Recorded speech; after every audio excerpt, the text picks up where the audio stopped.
Hi guys, today I'm going to show you how to make some delicious pie dough that'll work for any pie you want to make, savory or sweet. I'm excited about this. So in terms of pie dough, one of the things we learned in pastry school was that there are two different types we use in the industry. I never learned this at home, so I really want to impart some of this knowledge for you guys. So we have a mealy pie dough and a flaky pie dough. Mealy pie dough is what we're going to use when we want something to be the bottom crust of the pie. So it's going to be a little heartier, a little sturdier, and hold up to that nice, wet, gooey, yummy filling, right? The flaky pie dough is going to be just for the top of the pie, and that's going to be a little less sturdy, a little more light and delicate. So we're going to do those two today, and I'm going to mix them side by side just so you can see the difference, because I really want you to be able to do this on your own. It's totally optional to put sugar in your pie dough. Like I said, if you want to make a savory pie or a quiche, you can totally use this mealy pie dough for the bottoms of your quiches or meat pies, whatever you want to be able to do. So I've got essentially almost the same amount of ingredients in both of these bowls. We're using pastry flour for these doughs today. If you don't have pastry flour at home, you can make it your own with half cake flour and half all-purpose flour.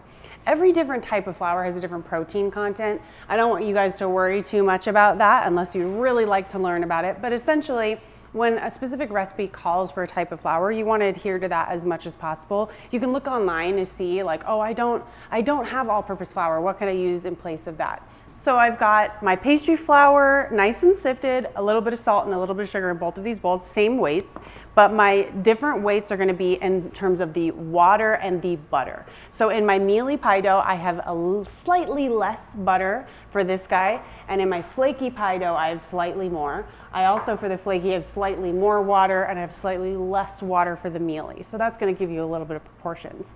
So I'm going to start with the mealy pie dough because I want you guys to see we're going to work the butter into smaller chunks, so it actually is a little bit like more of a sturdier, tougher dough, and then we're going to add the water. And we're going to use the same technique for mixing and cutting and stacking, but I just want you to see the two different types of doughs next to each other so you can make this at home. So I'm going to just pop my butter in. This is very cold butter. It's been in the fridge. I also kept the water in the fridge, so that's nice and cold as well. We really want to control the temperature. I'm wearing gloves because I have hot little hands and it melts butter all the time. So we're going to work these chunks of butter. I already cut them into kind of squares, but I'm going to work these chunks into really smaller bits. And that's going to give us that heartier texture that's going to stand up to the weight of the filling of a pie. As you do this, don't focus on any one piece of butter too long because you're going to melt it. We're essentially coating our fat in the flour. And this is a technique for a certain type of dough, this type of pastry dough.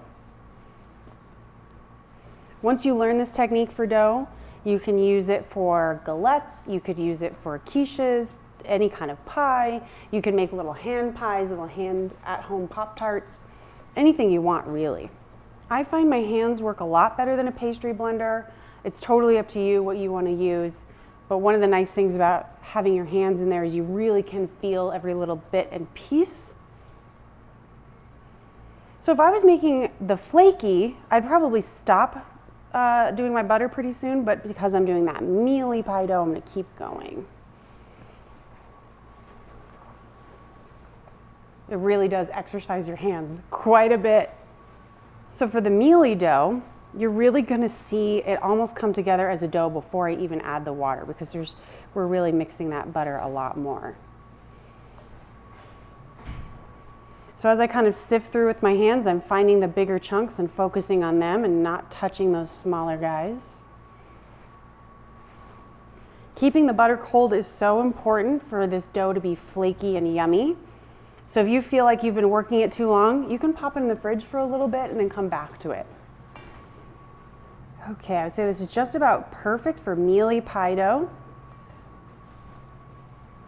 You can see it is kind of mealy. It is kind of, you know, that butter and flour have kind of started to meld a little more. Of course, if you're in a pinch, you could use either one of these for the top or the bottom of a pie. Either flaky dough is really gonna not stand up quite as much. You might want to pre-bake it depending on your filling. All right, that mealy dough is looking great. Yeah, so I'm gonna leave this alone for a bit and start working on this flaky. and then we can see the difference side by side for you. This is going to give your hands a workout. If you need a break, tag in a partner.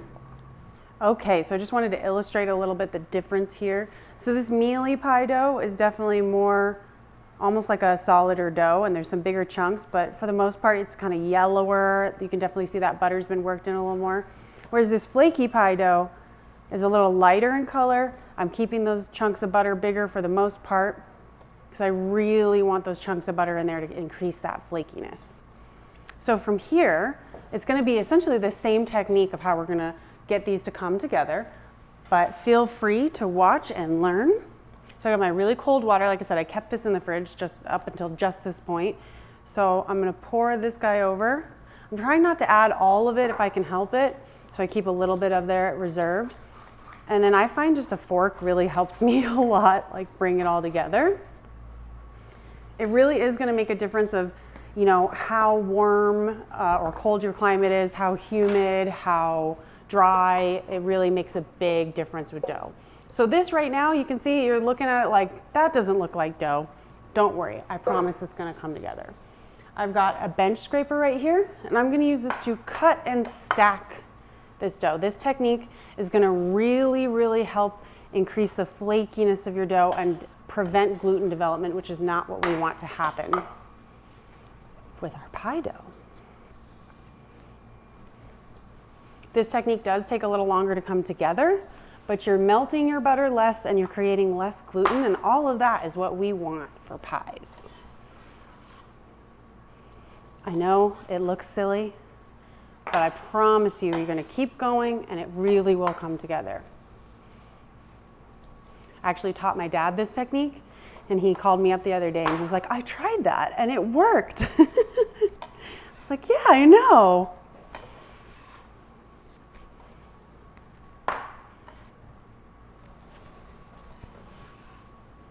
See how that's really coming together? And what I want to show you is, you see those layers? That is going to bake up in really flaky, beautiful layers. And this is the mealy dough, and it's still going to be nice and flaky, which is what we want. This recipe actually is going to make enough for the bottom of 2 pies, which is perfect. And I like to mix it really as little as possible, because as we roll this out later, it really will come together as well. I don't want to miss any little piece of butter. Now, look at that. That dough really did come together really easily. Just takes a little patience and a little trust. So I'm going to cut this into 2, about even pieces. You can weigh them if you want to. And I do like to form it a little bit into the final shape that I'm going to go for. So I'm just kind of rounding this off a bit.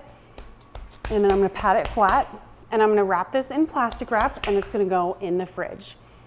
Biggest thing is just make sure you either put them on 2 different shelves or you label them differently, because they're really going to look exactly the same.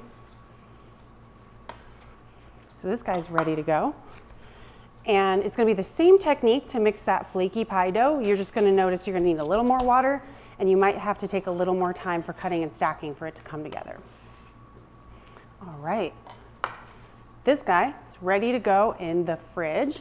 So I'm going to start on my flaky dough now. So same thing, I'm going to add the water. Try not to add all of it. If you are using shortening instead of butter, you'll probably need slightly more water because there is more moisture content in butter.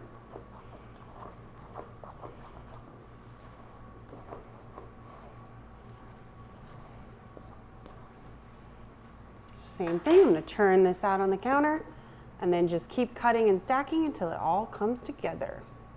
If you use this method, this technique of cutting and stacking, I think you'll find you'll use less water than you previously were in your pie doughs. And that's really great for cutting down on that tough kind of thick feeling you get from some pies.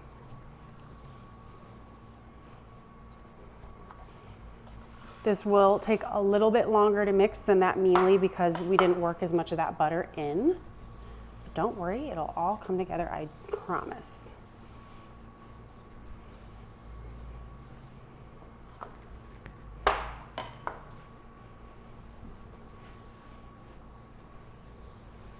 Maybe I'm a liar.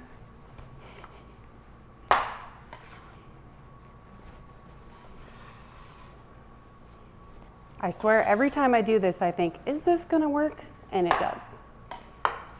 As you can see, that flaky dough, it really is flakier than that mealy pie dough, just that act of leaving bigger chunks of butter.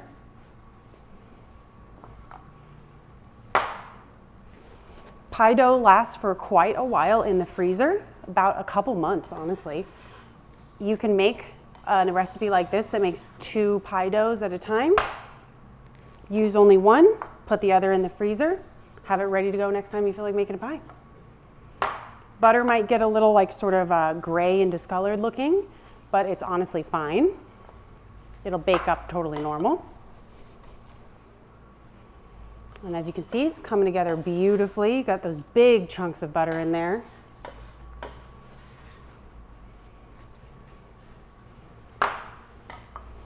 Lovely. All right, this guy's ready to go. I'm gonna cut it into 2 pieces, form them into little rounds, and then that is going in the fridge to cool down. You're gonna want this to cool for at least an hour, sometimes overnight, really again, depending on how warm or cold your climate is at the time. If your fridge is like super powerful, maybe an hour is totally fine, but at least an hour. What I like to do, especially during the holidays or if I'm making a pie for a special event, I like to do my pie dough at least a day ahead of time, and then I really spend a lot less time worrying about that.